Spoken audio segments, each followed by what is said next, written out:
Radio Conexión Abierta, ganadora del Premio Martín Fierro Digital 2017 a la mejor programación en radio online nativa digital. Conexión Abierta, hoy más que nunca, tu medio digital audiovisual.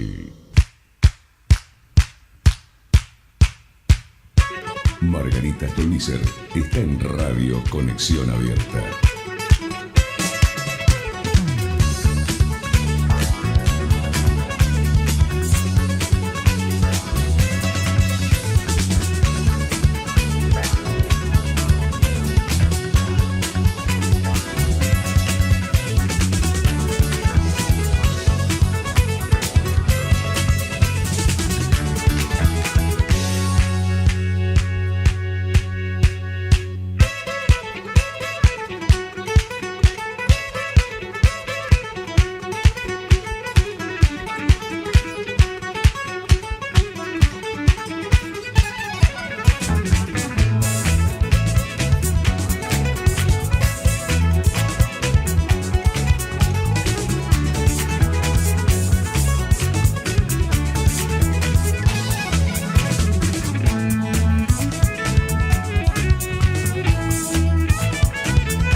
Bienvenidos a Gente Progresista, cuarta temporada aquí en Conexión Abierta, la radio online de la Universidad Abierta Interamericana, a quien como cada miércoles le agradecemos este espacio plural, aquí en el programa Margarita Stolbizer. Mi nombre es Marcelo Baños, le doy la bienvenida a todos ustedes del otro lado y por supuesto a mi compañero, mi amigo, compañero de ruta y amigo, el profesor Carlos Pellegrini. Profesor ahora. Sí, profe, qué más lindo. ¿Qué tal? Buenos días, Marte. ¿Cómo va? Todo bien. En una hermosa tarde de otoño, diría Margarita Stolbizer, como siempre. Marga con miles de compromisos, así que queda excusada, como siempre. De todas formas, nuestro agradecimiento, por supuesto, al director general de radio, Dani Sanso, a Daniela Farrín y, por supuesto, a nuestra querida productora y operadora, Julia Sánchez, ahijada radial y querida. Estamos en comunicación, ya arrancamos con rapidez con nuestro economista en jefe, diríamos, coordinador de los equipos técnicos del partido GEN, Roberto Meni. Roberto, Marcelo Baños, ¿cómo estás? Hola, ¿qué tal, Marcelo? Muy bien, ¿vos? Bien, aquí con Carlitos Pellegrini. ¿Cómo andás? Carlitos, mucho gusto escucharte también. ¿Cómo andás, Robert? ¿Todo bien? Muy bien, muy bien. Bueno, a ver, ¿cómo desculamos todo esto? Es una pregunta que el gobierno creo que no acertó todavía. No acertó todavía, y con sus grupos de economistas famosos, el mejor equipo de los últimos 50 años. De los últimos 50 años, todos doctorados en Harvard, en distintas universidades norteamericanas, algunos trabajando para la banca extranjera durante mucho tiempo. Uh-huh. Creo que recién ahora pudieron acomodar un poquito la situación sin dejar de haber expuesto a todo el sistema financiero a una volatilidad cada vez mayor, producto de abrir al mercado internacional herramientas de corrección de la política monetaria, como son los LEVAC, ¿no? O sea, hubo mucho debate si el incremento de la tasa norteamericana, de interés norteamericana, fue la principal causante, claro. O si además haber hecho esa apertura a los mercados internacionales de una herramienta tan concreta para regular la expansión monetaria como las LEVAC llevó a expandir la crisis y a complicar aún más al gobierno.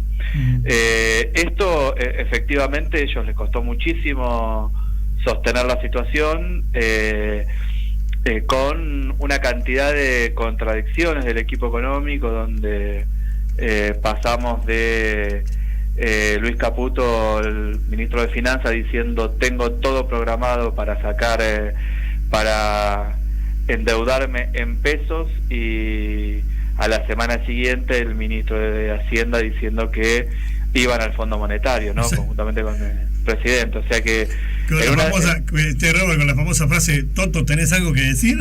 claro, exacto, ¿no? O sea, en ese esquema, improvisación, confusión, un serio problema de rumbo. Esto en términos de lo que pasó en esta corrida, que si bien le pasó a varios países de América Latina, la diferencia con nosotros es que ninguno tiene lo que vamos a tener nosotros a fin de año, que es entre 25 y 30 puntos de inflación. Sí, y una endeblez del sistema expuesta a casi a venas abiertas, ¿no? Con esta corrida. Sí, esto es digamos, la superficie de un problema estructural que tenemos nosotros, que creo que todavía no se ataca, que es además de un déficit fiscal, un componente concreto de déficit comercial, ¿no? Que es cómo conseguimos los dólares para comprar lo que necesitamos sin tener que endeudarnos y sin tener que emitir. Esta pregunta tan básica todavía nadie le encuentra respuesta. Todos obviamente que dicen, no, primero arreglemos la macro y después vemos todo lo demás. Bueno, nadie puede pensar que las medidas de corto plazo no van a influir en las de mediano y largo plazo, que es la que te permiten conseguir los dólares genuinos, ¿no? Claro, Entonces, no lo de la especulación que hoy están y mañana adiós. Exacto, sí, no, obviamente, ¿no? Más allá de que, hablar sobre estas últimas semanas, escribieron de todo tipo. Por supuesto que me pareció, el armado también del martes fatídico, las comparaciones de Macri con De la Rúa me parecieron nefastas también, porque me parece que nadie puede tratar de visualizar en lo peor, que una de las peores crisis que tuvo la Argentina, la situación actual.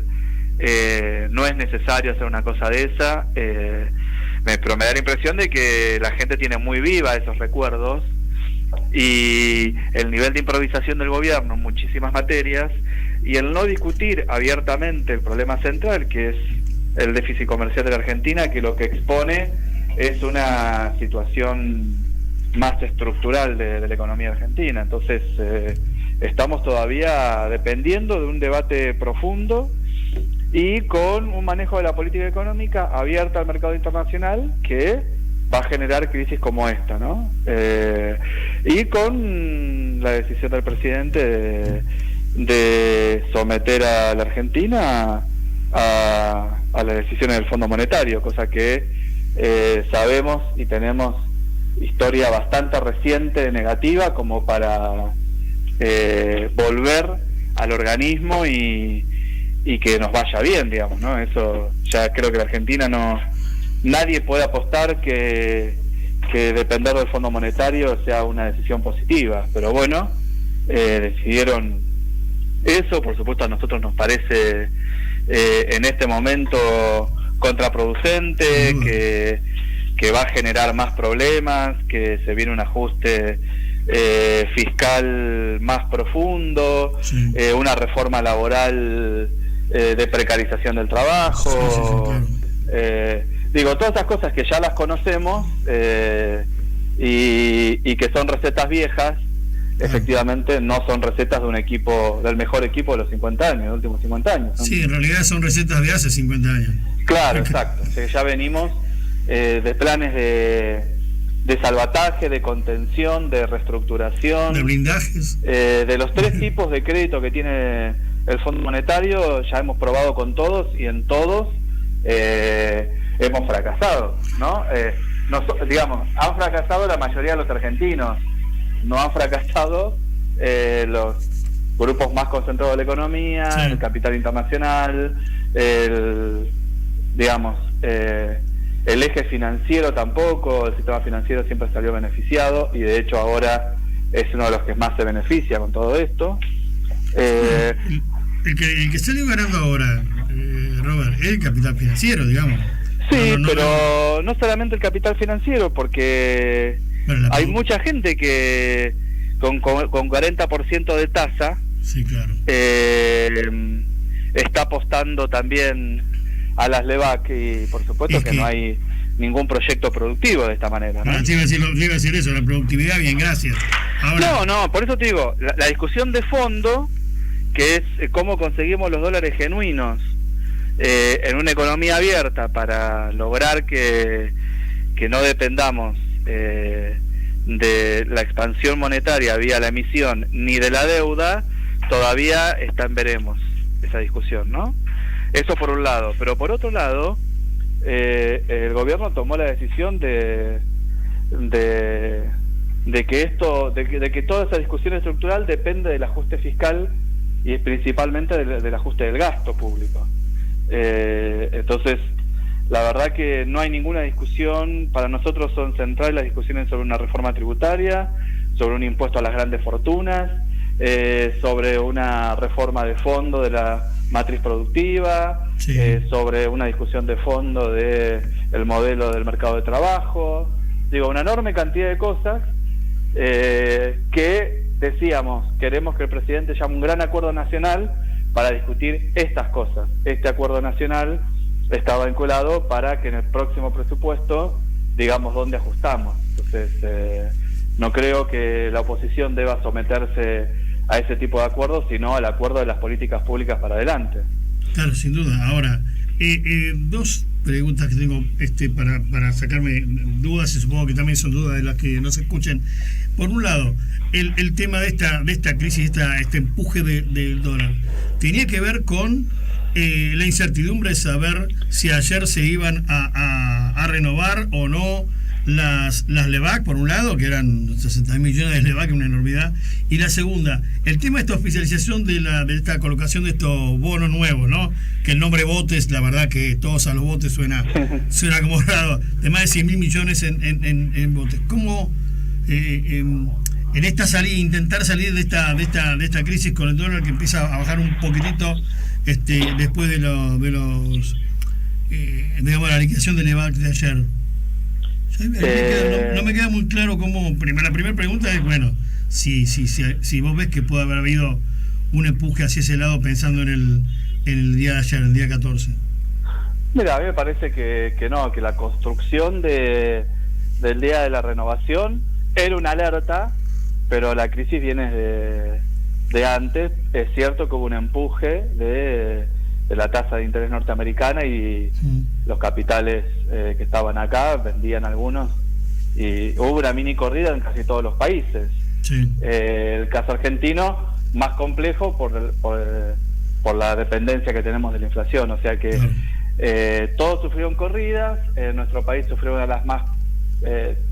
las mayores devaluaciones, producto de cómo nosotros dependemos tenemos el anclaje inflacionario, pero y también porque tenemos un sistema financiero que se dedica a la especulación, no a prestar crédito para la producción. Uno de los principales ganadores de toda esta corrida, si ustedes se fijan quiénes son poseedores del LEVAC, son esencialmente y principalmente el sistema bancario, claro, ¿no? Institucionales, sí.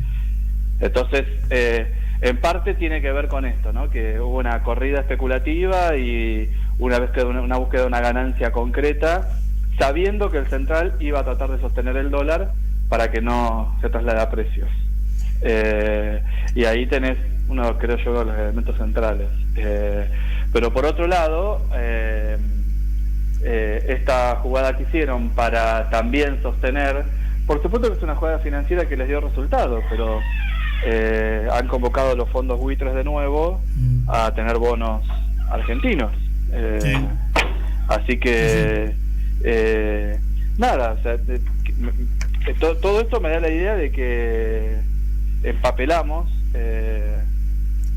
vía deuda el sistema de ingresos de la Argentina, ¿no? O sea, ahora vamos a empezar a pagar intereses de deuda, o sea, todo esto se refleja en el presupuesto, y todo esto de alguna manera lo pagan quienes aportan al sistema tributario y han tomado la decisión de hacerlo para sostener el sistema financiero tal cual está, el cual requiere también una de las reformas estructurales centrales, es la reforma del sistema financiero, ¿no? Porque pueden funcionar de esta manera, y de esta manera es como quedamos expuestos a la dependencia de la movilidad, a la volatilidad que ellos te generan. No solamente, Roberto, ahí estabas hablando y con esto último que decías me generás una reflexión, digo, pero no solamente es una hipoteca, ¿no? Nunca mejor dicho la palabra, pero me parece esta bola financiera que se está rodando últimamente, no solamente es una hipoteca futuro en cuanto al interés de la deuda, etcétera, ¿no? También, y esto es lo último que vos decías. Sí, Robert, perdón, ¿estás bien? Se escucha mucho ruido ahí. Sí, porque estoy caminando. Bueno. Estamos bien. Perdón. No, todo bien, pues escuchábamos ruido atrás, que cosas que se caían, digo, che, Robert. Estoy bien. Bueno. No solamente en cuanto a esto, a intereses que se suman y que en algún momento hay que pagar, sino en cuanto digamos, al futuro presupuesto, ¿no? Porque vos bien lo decías recién, plata que se destina a pago de intereses o a pago de servicios de deuda, no es plata que se destina a educación, a salud, ¿no? Y esto es algo a futuro, y esto es lo más preocupante, me parece. Sí, por eso te digo que esto compromete los ingresos públicos futuros que vamos a tener que pagar de intereses y después vencimientos del capital, pero y pues ya... se aprobó la ley del mercado de capitales, sí. Y la verdad que ahí es donde nosotros deberíamos apuntar a que los capitales vengan a tener ahí un funcionamiento, si se quiere, productivo y no especulativo. Sí, esperemos que haya no espero demasiado del gobierno, pero esperemos que toda esta volatilidad que se dieron estos días, que todas estas herramientas que se utilizaron para contener la estructura financiera que viene armada el gobierno, de a poco se vaya virando hacia el mercado de capitales y no hacia el mercado especulativo, porque si no, no tenemos salidas para el crecimiento. Ustedes piensen que ahora va a haber mayor inflación, menos crecimiento con estas tasas, sí. Y hay gente que lo sufre concretamente. No, sin duda. Así que bueno, para nosotros esta crisis es una superficialidad de una situación un poquito más profunda, para los cuales ellos siguen trabajando en esa superficialidad y no debaten los temas profundos que son centrales para salir de estas crisis recurrentes que tiene la Argentina. Yo te quiero agradecer, Robert, este ratito. Sé que estás yendo, te tapas con el tiempo justo, así que te agradezco este ratito y te invito a que como siempre vengas acá al estudio y charlemos con esta comunidad, ¿te parece? Vale, sí, cómo no, te agradezco mucho. Saludos a Carlos ahí. Dale. Chao, Roberto. Gracias, Roberto Millones, economista, nuestro economista de cabecera y también el coordinador de los equipos técnicos de El Gen. Vamos a un tema hoy, todas chicas hoy damas de la música. Arrancamos con The Pretenders, ¿no? Era el tema que tenía guardadito. Back to the Chain Bank, sonando aquí The Pretenders aquí en Gente Progresista. Bueno.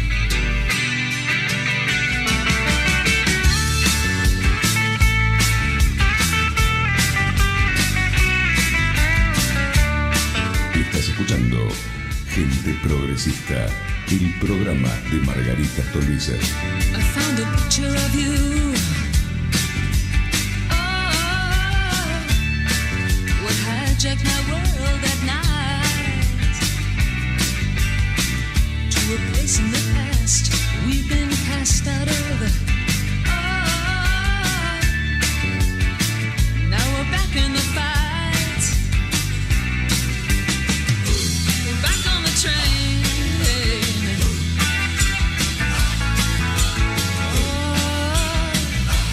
Back on the chain gang.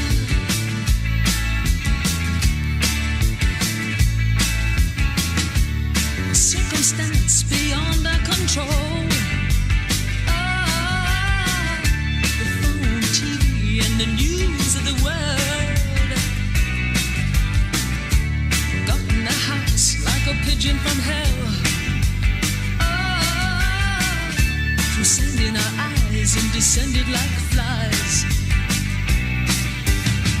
Put us back on the train.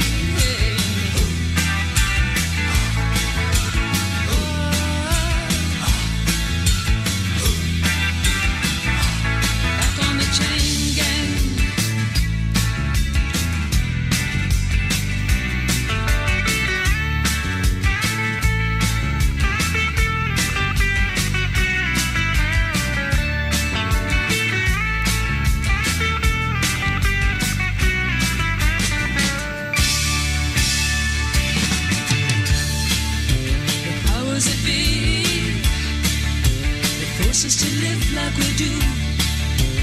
Bring me to my knees when I see what they've done to you.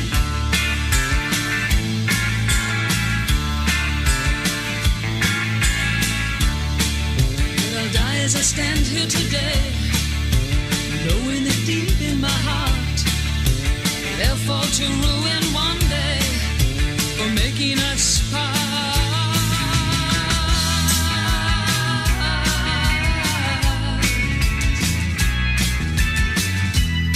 I found a picture of you. Ah, those were the happiest days of my life. Like a break in the battle was your part. Ah, in the wretched life of a lonely heart. Now we're back on the train.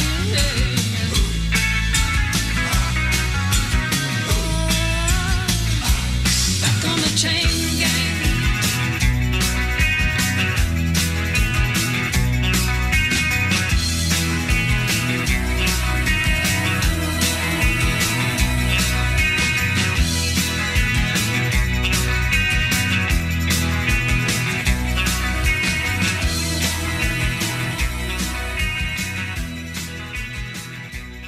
Gente progresista.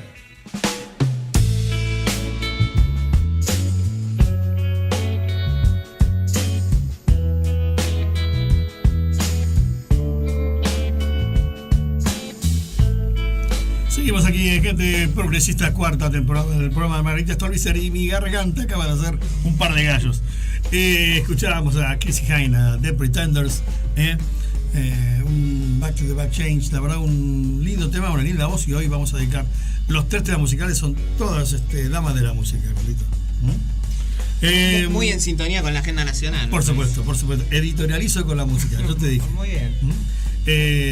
La verdad que hablábamos con Roberto Millones por el tema económico. Vamos ahora con otro tema que la verdad que es algo así como el premio, así como esta radio ganó el premio Martín Fierro a la mejor programación. Ella es el premio al tesón, a esa tenacidad a seguir y darle.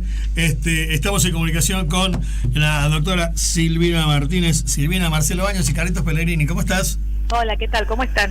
Bien, ¿cómo estás vos? Bien, todo bien, muy contenta, por suerte, después de 4 años de trabajo arduo. ¿Viste? 4 temporadas lleva este programa, 4 años de denuncia, desde el primer día que le hiciste hasta hoy, mirá. La verdad, me tomé el trabajo, que me mandó 3 palos, así que me tomé el trabajo de leer el procesamiento del juez Ercolini, 439 hojas. Pero la verdad, contundente el procesamiento, pero contalo vos, sí. Sí, no, bueno, es muy importante, o sea, recordemos que el procesamiento no es más que todo lo que nosotros venimos denunciando durante estos años, nada más que se probó, que se pudo concretar, que los peritajes fueron muy importantes, porque también tanto los peritos de parte de la defensa de Cristina Kirchner como de Lázaro Báez, etcétera, coincidían con los peritos oficiales en cuanto a las maniobras de lavado de dinero del hotel. Eso es maravilloso, Claro, eso es maravilloso, para ese perito para que diga. Claro, no hay disidencia, pero bueno, también tiene una responsabilidad eso, sin duda, claro. Era demasiado burdo. Y además, bueno, recordemos todo lo que hicieron, adulteraron los libros, trataron de evitar que esto llegara a lo que es hoy con este procesamiento, es el tercer procesamiento por delitos de corrupción que tiene Cristina, más allá de los otros 2, que es Dólar Futuro y el de la causa de Nisman. Y todos están relacionados estos 3 procesamientos, recordemos la causa Los Sauces que nosotros también iniciamos, obra pública, y bueno, y en este caso era como Cristina, porque lo importante es eso, el juez lo dice en su procesamiento, no ya así como se manifestaba de que esto era un negocio de Néstor y que a la viuda no le quedó otra que quedarse ahí con, digamos, los millones del muerto, sino claro. Ella en realidad impulsó, mantuvo, impulsó y fomentó este negocio. Y como le daba obra pública a Lázaro Báez, y por otro lado Lázaro Báez le devolvía esa obra que nunca realizaba y que a su vez tenía sobreprecio, se la devolvía a través de estos mecanismos de blanqueo a través del alquiler de habitaciones que nunca utilizaban. Y también es interesante porque el juez le pone un embargo de más de 800 millones de pesos a cada uno, y es importante porque si bien el monto del blanqueo de lavado fue chico comparado con la cantidad de dinero que se robaron, el juez lo multiplica y dice, este en realidad es el perjuicio del Estado y lo que ellos se beneficiaron con esta maniobra, ¿no? Entonces, bueno, es interesante y es importante ese embargo millonario. Sí, porque además, cómo hace el cálculo, sobre todo cuando habla de la consecuencia de los acuerdos, ¿no? O sea, cuánto facturó Villamitre, cómo se verificaron los pagos, cómo cruzaron los depósitos de los cheques y los retiros de las sociedades ni siquiera sin cuidar las formalidades, pues dice, en el paro dice, sin las debidas formalidades, lo dice varias veces, ¿no? Y bueno, porque a ver, recordemos que Néstor en el 2008 es cuando tiene una gran cantidad de dinero que necesita blanquear, y ahí es donde empieza a comprar una gran cantidad de hoteles, sin nunca haber sido empresario hotelero, ¿no? Pero era el ABC del lavado de dinero. Claro, y ahí, estaba en la primera hoja del manual. Claro, y optó por ese. Claro. Y ahí elige a su amigo, que además era el que tenía el dinero para blanquear, ¿no? Porque se lo daban a través de la obra pública, para que se haga cargo de todos estos emprendimientos hoteleros. Y bueno, y ahí comienza todo este gran negocio, pero entre otros tantos, ¿no? Pero bueno, Cristina lo fomentó, lo mantuvo, le siguió dando obra pública a Lázaro Báez, mantuvo toda esta relación, y bueno, y ahora el punto clave por lo cual nosotros seguimos avanzando e investigando es dónde está la plata, ¿no? Porque le hemos detectado en la caja de ahorro de seguridad de la hija de Florencia Kirchner nada más que 4 millones y pico de dólares, que para todo lo que es, para cualquiera de nosotros es una fortuna, para ellos, para todo lo robado, es nada. Claro. Así que viene la próxima etapa de poder detectar dónde están los millones que se han robado. Estatuas de dragón no tienen, ¿no? En el fondo. Es que no entra tanto físico. Claro. ¿Sabes el dragón para meter tantos millones de dólares? Un Godzilla entero, claro. A ver, acá espiaba el fallo. Otesur, Sociedad Anónima. Valle Mitre, Sociedad Anónima. Austral Construcciones, Sociedad Anónima. Canc y Costilla, Sociedad Anónima. Los Calcio y del Curto. La Estación, Diagonal Sur Comunicaciones. Don Francisco, Badial, Alucom. Todos esos están embargados con la suma de 736 millones. Más el oficio central. Para inmovilizar y colegiar las cuentas. Claro, más el embargo a cada uno de ellos en personas físicas. Claro, ¿no? Estos son los embargos a las personas jurídicas, pues está el embargo a las personas físicas, que son todos ellos. Ahora, acá también hay que hacer un mea culpa, ¿no? En cuanto a la justicia y lo que tardan los procesos. O sea, sin duda. Vos pensás que en el mientras tanto, muchas de las personas que fueron embargadas han transferido sus bienes. Entonces, eso es lo lamentable, digamos. Vos después de 4 años de investigación llegás a un procesamiento, dictás una medida cautelar, aunque la dictes en el marco del proceso, pero muchos de todos estos ya vendieron, cambiaron titularidad, etcétera, para otra vez burlarse de la justicia. Pero bueno, claro, vamos a seguir adelante. Vos sé que si hoy los damos vuelta no se le cae ni la llave de la casa, digamos. Bueno, Cristina no tiene nada porque le pasó a todos sus hijos hijos sí, o sea, ahí se pudo detectar la justicia, nosotros lo denunciamos y lo pudo hacer, pero vos ponete a pensar que más allá de que ellos declaran una fortuna de 80 millones al momento de que se habían ido, ¿no? Que en realidad era mucho mayor porque le ponen el valor fiscal y el valor fiscal siempre es mínimo. Siempre es mínimo, claro, sí. O sea, si vos calculás la fortuna de los Kirchner es mucho mayor la declarada, la blanca, la que se sabe. Pero más allá de eso, claramente hay mucha más, otra, la importante, la que todavía no se conoce. Hay una cosa que a mí siempre me llamó la atención en el marco de las investigaciones y siempre lo destaco, ¿no? Vos tenés los testaferros de la familia Kirchner, del caso de Lázaro Báez, el caso de San Felice, etcétera. Claro, que los tipos cuando los ves, los registros bancarios, las tarjetas de crédito, ves que gastan a lo loco, ¿viste? Y se compran 20 pares de zapatillas, se compran en los mejores lugares, viajan a Miami una vez por mes, o sea, tienen un gasto excesivo, ¿no? O sea, gastan mucho más de lo que ganan. Ese es el perfil del testaferro, ¿no? Y el del que blanquea dinero. Pero vos ves las cuentas bancarias de la familia Kirchner y es todo cash, todo es efectivo. No ves nunca una compra con tarjeta de crédito o con tarjeta de débito. Claro, todo físico.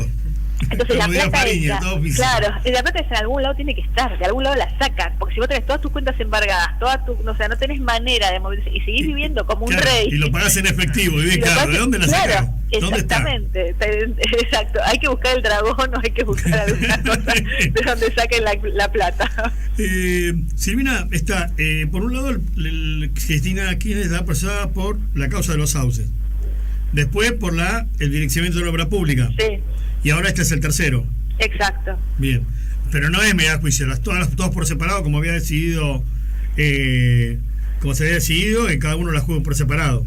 Por ahora sí, pero quizá cuando se eleven a juicio oral, el tribunal decida acumularlas, ¿no? Si bien el principio es el de obra pública, a fin de mes va a Sí. ser elevada a los sauces, y recién para agosto, septiembre va a ser elevado a TESUR, quizá en una instancia que sería lo lógico que suceda ahora, en esta etapa, se juzguen todas juntas, porque sea la mega causa de corrupción de la familia Kirchner.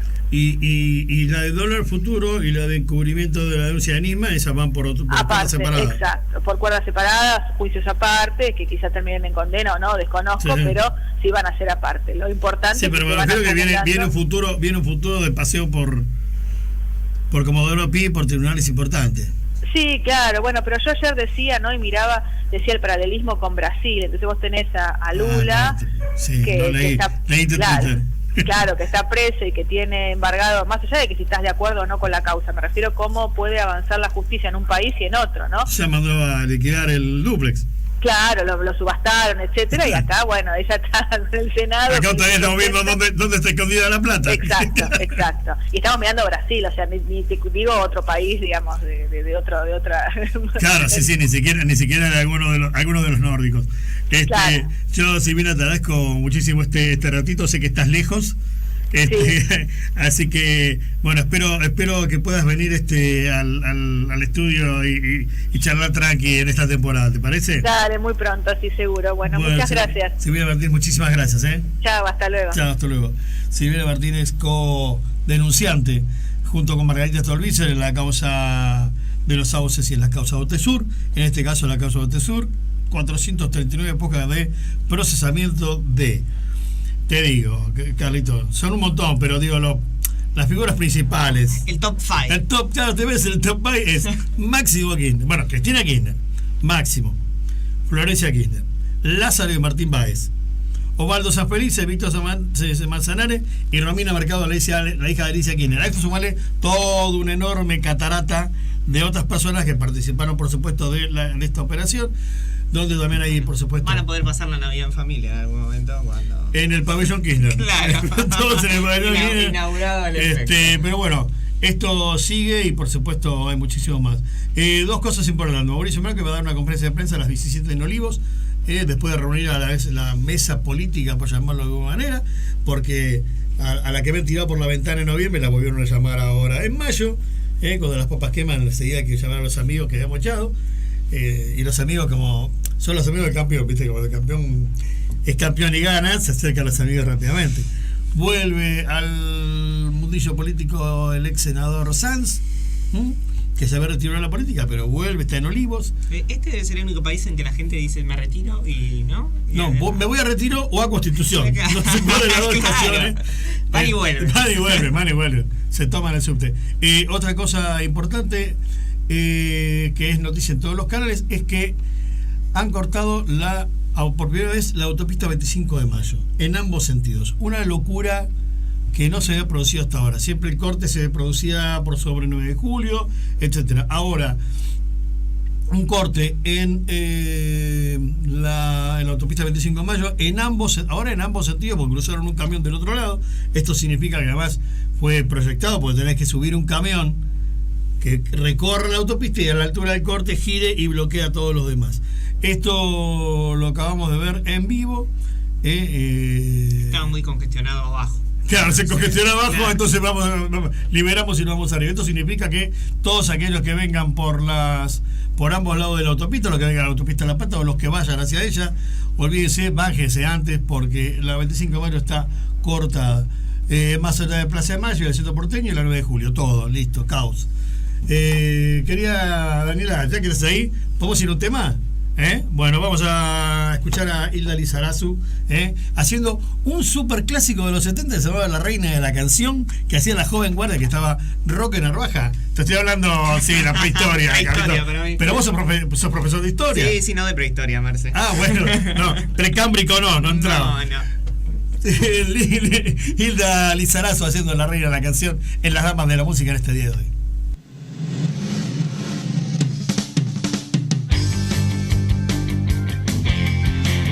Gente progresista. Pasa todos los días bailando sola en su habitación. Sueña que la descubren para que baile en televisión. Viste todo su cuerpo con gran esmero y preocupación. Usa botas de cuero y como lo extraño era yo. Ella la reina de la canción. Siempre bailando sobre una ilusión. Ella es la dueña de las sensaciones del corazón. Pasa todos los días bailando sola en su habitación. Sueña que la descubren para que baile en televisión. Ella es la reina de la canción. Siempre bailando sobre una ilusión. Ella es la dueña de las sensaciones del corazón.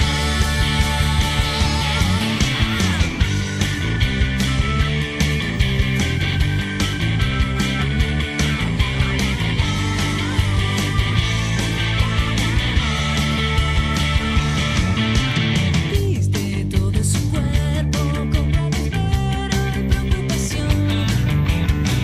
Usa botas de cuero y como lo extraño un medallón. Ella es la reina de la canción. Siempre bailando sobre una ilusión. Ella es la dueña de las sensaciones del corazón. Ella es la reina de la canción. Siempre bailando sobre una ilusión. Ella es la dueña de las sensaciones. Ella es la dueña de las sensaciones.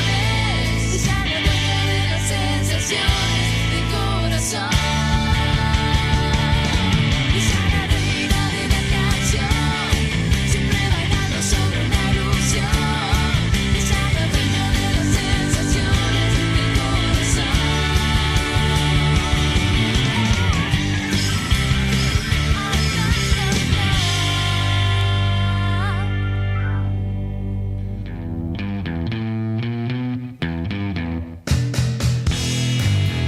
Estás escuchando Gente Progresista, el programa de Margarita Stolbizer.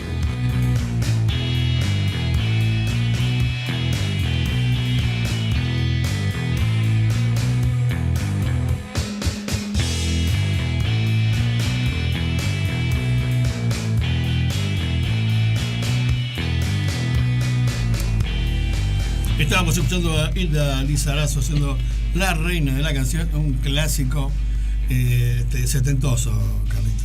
Sí. Setentoso. Bueno, es bueno. Lo voy a tomar para cuando dé clases. Por supuesto. Sobre, No das clases, sobre está bueno musicalizar. Yo te editorializo las clases. Lo voy a tener en cuenta. Con entonces. música. Sí, Perfecto. sí. Muchas gracias.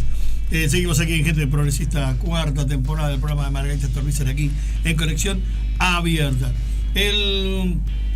Con respecto a el partido GEN, tiene por supuesto posición, pero más allá de eso, el tema en el área internacional, especialmente con lo que está sucediendo en Medio Oriente, más especialmente Franja de Gaza, el tema de el traslado de la embajada de Estados Unidos de Tel Aviv, donde estuvo históricamente, fue uno de los primeros países que reconoció al Estado de Israel en el año 49.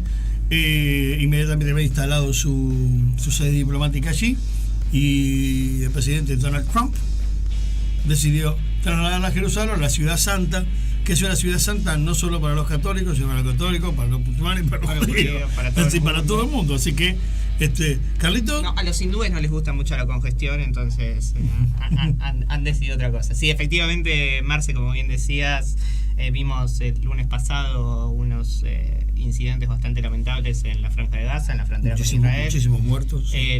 La jornada más sangrienta desde 2014, en el marco de este conflicto que enfrenta Israel y Palestina. Y la verdad que, bueno, efectivamente es una jornada que se dio en el marco de unas protestas del pueblo palestino con respecto a dos acontecimientos. Uno, bien lo marcabas vos, es la protesta contra la inauguración de la Embajada de Estados Unidos en Jerusalén, que, como bien decías, fue decisión de esta administración de Donald Trump pasarla de Tel Aviv a Jerusalén, en completa contradicción, muy completa, en completa oposición a todo el sistema internacional, digamos. Hay pocos países, después de Estados Unidos, que fue el primero y pionero en este tema, 2 países más o 3 países más nada más mudaron sus embajadas también, creo que Honduras está entre uno de ellos, pero efectivamente la comunidad internacional rechaza este tipo de cosas. De hecho, en la inauguración no hubo prácticamente cuerpos diplomáticos del mundo. La Unión Europea se expidió y explicó por qué sus embajadores en Tel Aviv no iban a participar, y esto tiene que ver con efectivamente el estatuto de la ciudad de Jerusalén, que es un estatuto que es claro, especial, que es un estatuto que no reconoce como capital, obviamente, ni del Estado de Israel ni del Estado de Palestina. Pero además, cuando se firmó el acuerdo de Jerusalén como ciudad, ese estatuto tripartito, si puedes llamarlo así, todo el mundo aplaudió ese acuerdo y ese respeto por la Ciudad Santa.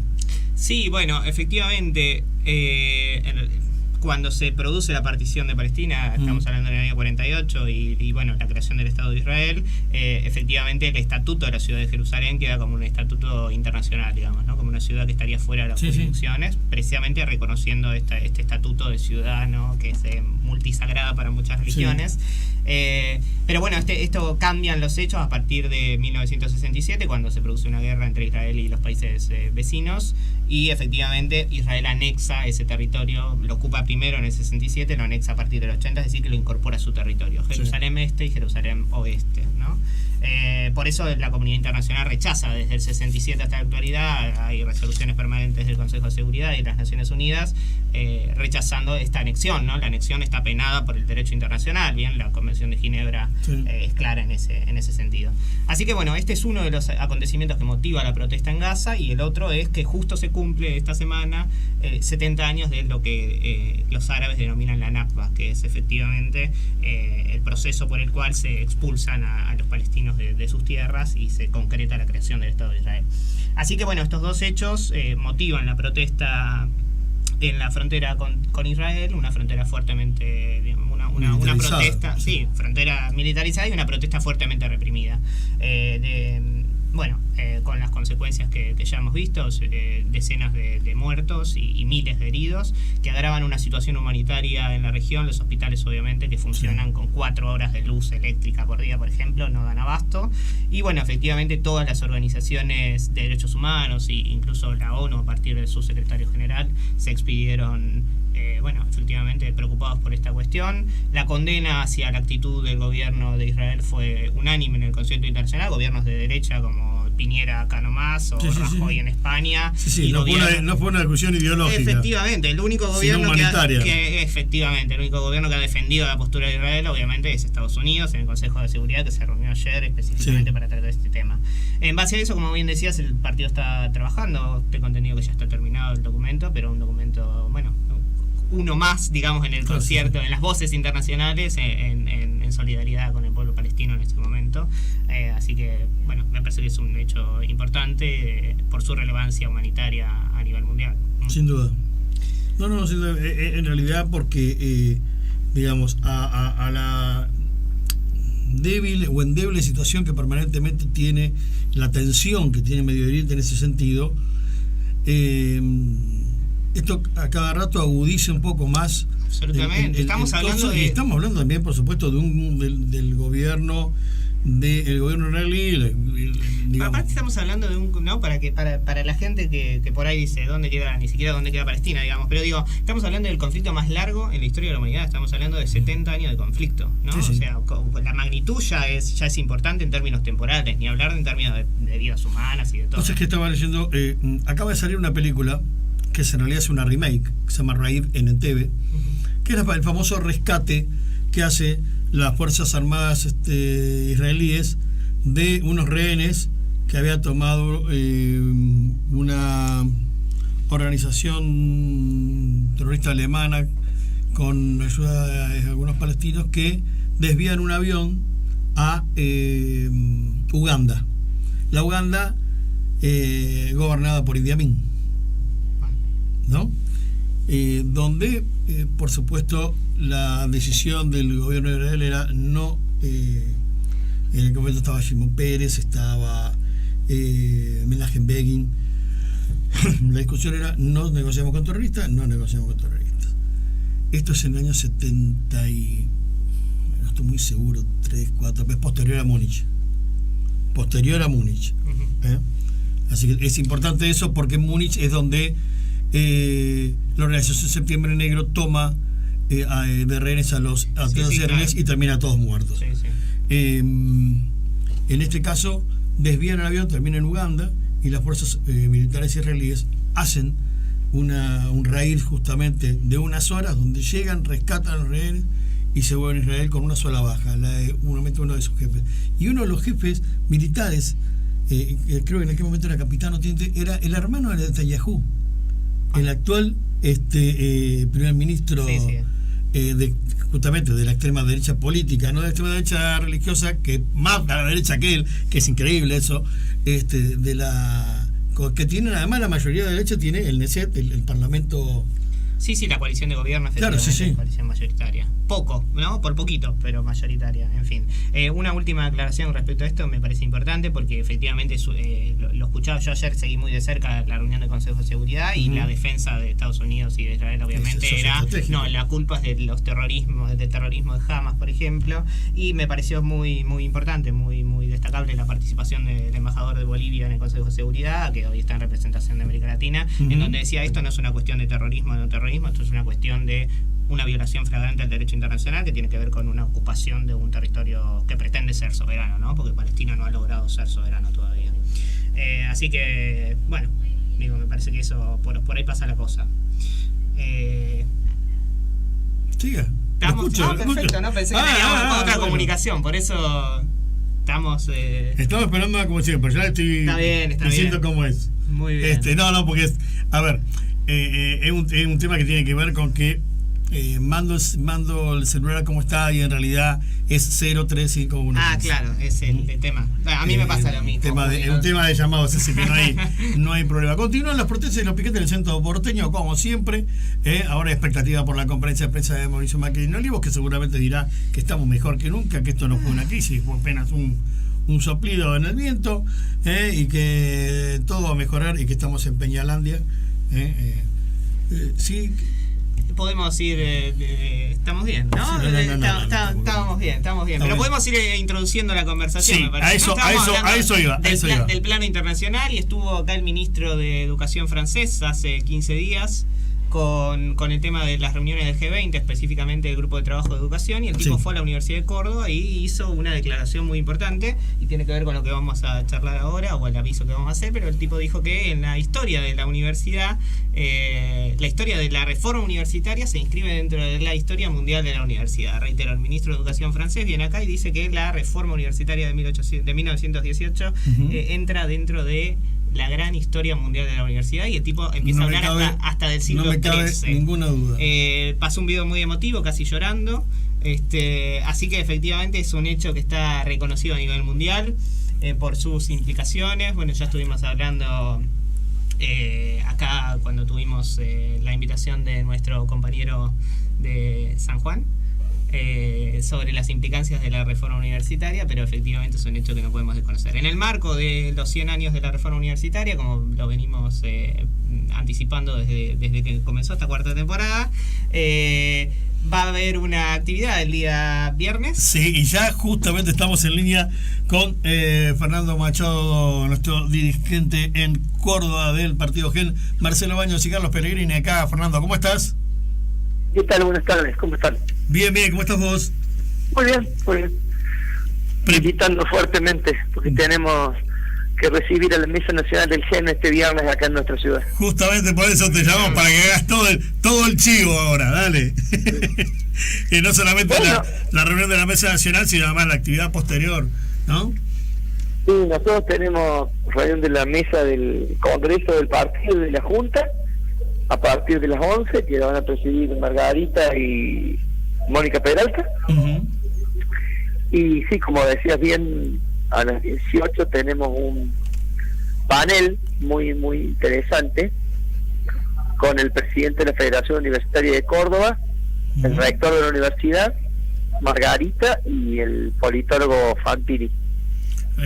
Eso todo en el marco de todo esto que viene, que además coincide justamente, Fernando, para Córdoba dos hechos increíbles, como por un lado, bueno, por supuesto, la reforma, los centenarios de la reforma universitaria en 1918, y también los 50 años o sea, se viene ahora. Estás con unas dos tremendas, ¿estás bien? Sí. Bueno. Hoy estamos un poco accidentados. Estamos todos accidentados con los llamados. Y por supuesto, un frío muy fuerte acá en Córdoba. ¿Sí? Bueno, aquí también, sí. Aquí también ha llegado el frío de una vez. Bueno, y por supuesto, en ese marco de lo que es la reforma universitaria del 18, el centenario, todas las actividades de un hito histórico en la historia de la educación universitaria mundial, tal como lo refería hace un ratito Carlos, ¿no? Tal cual, nosotros siempre hemos sido militantes de un partido reformista, hemos tenido militancia universitaria, enrolado siempre en el reformismo, y hablábamos con Marga esto, ¿qué podíamos hacer al GEN involucrado en el centenario de reforma? Y nos pareció que no podíamos caer en una conmemoración meramente emotiva o historicista. Sí. La reforma del 18 debía ser puesta en análisis a sus 100 años para adelante, ¿no? Para reivindicar la universidad pública, gratuita, pero también resignificar esa universidad inserta en la sociedad actual. Obviamente la gesta del 18 fue algo fantástico, sobre todo en esta Córdoba tan clerical, tan conservadora, que aún sigue teniendo esa característica. Pero bueno, por eso nos pareció interesante entrelazar el hecho de la reforma, que se cumplen 100 años, con el Cordobazo, que el año que viene se van a cumplir los 50 años. Y claro, sí. En el Cordobazo, claro, 69, sí. El leitmotiv, o una de las consignas que se cantaban en las calles, eran obreros y estudiantes unidos y adelante. Claro, totalmente. Con ese entonces nos pareció bueno esa sí. Universidad que tiene que ser motor de la movilidad social ascendente, de que esté poblada de trabajadores, sobre todo la Universidad Nacional, ¿no? Está tan vapuleada últimamente, y eso es lo que queremos levantar como consigna, como bandera del GEN, y también reivindicar a los trabajadores, porque viste que ahora te habla la derecha de empleo, de trabajo no formal, de que hay que ponerse una chopera, nos dice algún ministro, y nosotros reivindicamos sí. El trabajador, al del convenio colectivo de trabajo, al que goza del aguinaldo, vacaciones pagas, al que tiene, según la Constitución dice, participación en las utilidades de la empresa. Queremos gente que sea trabajadora, no empleado. Al 14 vive que sea lo Laralde. Exactamente. Totalmente. Entonces, bueno, este es el eje sobre el cual vamos a transitar. Esta es la reivindicación que el GEN quiere plantear con su conmemoración de la reforma del 18. La verdad que el tema de la reforma tratada hoy 100 años después, y pensar también la universidad a futuro, ¿no? Donde ya hoy la autonomía, el cogobierno, la libertad de cátedra, etcétera, lo damos casi por por sentado, ¿no es cierto?, en nuestras universidades nacionales, y ahora es momento de repensar el futuro de la universidad montado sobre ese ideario reformista, ¿no? Y es también la gran oportunidad, porque estamos debatiendo la universidad, 100 años de la reforma universitaria, y no estamos haciéndolo como, digamos, desde la retirada, digamos, ¿no? En una reacción a un avance de la derecha, digamos. Y eso me parece que le da todavía más, ¿no? Porque podemos debatir la reforma del sistema laboral, pero porque hay una iniciativa de la derecha antes, podemos debatir sobre educación en términos generales, porque la derecha avanza antes, pero me parece que lo bueno es que acá estamos los progresistas efectivamente debatiendo cómo podríamos decir ayornar, ¿no?, la reforma universitaria y los valores iniciales de aquella reforma universitaria de hace 100 años a las necesidades actuales de la universidad, sin que nadie nos marque la cancha. Y eso me parece que es lo más importante, ¿no?, lo más creativo, porque ahí es cuando sale efectivamente el progresismo de verdad. Yo haría dos reflexiones en eso. Primero, decirte que siempre hay una vuelta más de tuerca para dar. Por ejemplo, nosotros mañana en Córdoba, en la Universidad Nacional, todos los claustros votamos por primera vez de manera directa decanos y vicedecanos de las 14 unidades académicas que tiene la universidad. Es algo inédito y la verdad va a ser una experiencia maravillosa. Y es la preparatoria de que creo que el año que viene o el otro vence el mandato del rector, y también ese rector que surja va a ser elegido por el voto directo de cada uno de los integrantes de los claustros. Acabó la elección indirecta. Ahora, con respecto a lo que decís de que no sé si no nos marcan la cancha, porque con este acercamiento al Fondo Monetario y con lo enamorado que están de recetas recesivas en países cercanos, sobre todo cuando la onda, digamos, del neoliberalismo parece que viene nuevamente llegando a América Latina. ¿Cuánto va a tardar para que el gobierno y los sectores del poder nos vuelvan a decir que estamos como estamos porque la Universidad Nacional es gratuita y que hay que arancelar la universidad? No estamos muy lejos, ¿eh? No estamos lejos, Fernando. No estamos lejos. Aprovechemos lo que nos queda, entonces. Claro. O sea que va a haber que hacer un bastión de defensa también ahí. Sin duda. Sin duda, Fernando. Hay que ir por más presupuesto, por más investigación, por más ciencia, por más tecnología. Pero cuidado que la derecha te ataca de todos lados, ¿eh? No nos durmamos, miramos siempre ojos en la nuca. Claro. Y claro que sí. Fernando, yo te agradezco este ratito, te quiero desear lo mejor para este viernes, que creo que así será y será un éxito, y te mando un abrazo enorme, ¿sí? Bueno, muchas gracias por el llamado y un abrazo para todos ustedes. Gracias. Esto ha sido Gente Progresista, cuarta temporada, un último ratito, hasta el miércoles que viene. Ya nos echó Julia. Gente Progresista. En un frío amanecer, una mañana sin amor, una mañana sin dolor, una noche calurosa, relajado.